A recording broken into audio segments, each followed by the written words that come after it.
پاڵێوراوی یەکەم بەڕێز نێچیروان ئیدریس مستەفا بارزانی ئەندامانی بەڕێز ئەوەی کە ڕەزامەندە ڕێزدار جەنابی کاک نێچیروان ئیدریس مستەفا بارزانی ببێت بە سەرۆکی هەرێمی کوردستان دەست بەرزکاتەوە.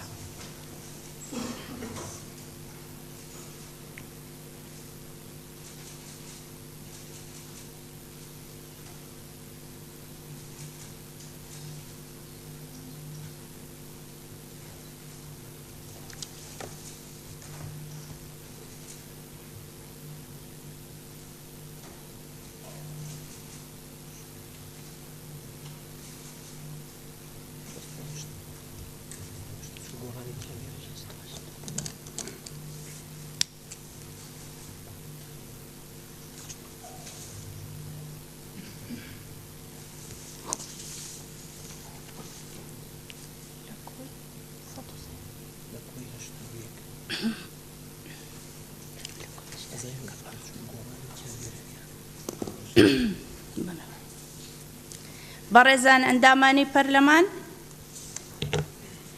بەڕێز نێچیروان ئیدریس مستەفا بارزانی لە کۆی 81 حزوڕی ئەندامانی پەرلەمان 68 دەنگی بەدەست هێنا.